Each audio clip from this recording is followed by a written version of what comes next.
So, ఇంకొకటి commonest ఏంటి side effects అవి ఉంటాయి. సో, సైడ్ ఎఫెక్ట్స్ అనేవి పెద్ద ఇది కాదు. ఇన్హేలర్స్ మీదనే రకరకాలైనటువంటి సైడ్ ఎఫెక్ట్స్ ఉంటాయి. దయచేసి ఇన్హేలర్ మీద ఎలాంటి అపోహలు, అనుమానాలు పెట్టుకోవద్దు. దాని తర్వాత వ్యాక్సిన్ వల్ల ఏమైనా సైడ్ ఎఫెక్ట్స్ ఉంటాయా అంటారు. జనరల్‌గా వ్యాక్సిన్ వల్ల ఏ సైడ్ ఎఫెక్ట్స్ ఉండవు.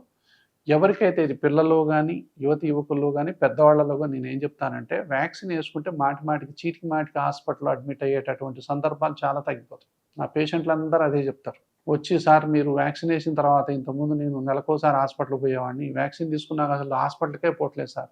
మళ్ళా ఏంటి సార్ సంవత్సరం అయింది అని చెప్పి వచ్చి వాళ్ళే అడిగి వ్యాక్సిన్ చేయించుకునేవాళ్ళు జనరల్‌గా ఉంటారు. ఎందుకంటే అనుభవిస్తే తప్ప అర్థం కాదు కదా! వాళ్ళు అనుభవిస్తారు. ఈ వంశపారంపర్యం అనేది ప్రెగ్నెన్సీతోని వచ్చినప్పుడు తల్లికి మ్యారేజ్ అవుతది. ఇద్దరిలో ఒకళ్ళకి ఏదో అలర్జీనో, ఆస్మానో ఉంటది. పిల్లలకి వస్తదా సార్ అని వణికిపోతా ఉంటారు. అంత వణికిపోవాల్సిన అవసరం ఏం లేదు. ఇప్పుడు చాలా మంచి మందులున్నాయి. ముందర దాని గురించి మానేసి హ్యాపీగా ప్రెగ్నెన్సీని లీడ్ చేయటం అనేది చాలా ఇంపార్టెంట్ ఇక్కడ. సో, భయపడాల్సిన అవసరం ఎంత మాత్రం లేదు. దాని తర్వాత ఎడినాయిడ్‌కు సర్జరీ చేయాలనా? ఇది కామనెస్ట్‌గా మమ్మల్ని అడిగేటటువంటి ప్రశ్న. సో, నేనైతే సంవత్సరం నుంచి 4, 5 సంవత్సరాలు ఉన్న పిల్లలకైతే 100కి 95 మందికి నేను సర్జరీ అడ్వైజ్ చేయలేదు ఇప్పటిదాకా. నేను చేసిన సందర్భాలు చాలా తక్కువగా ఉంటాయి.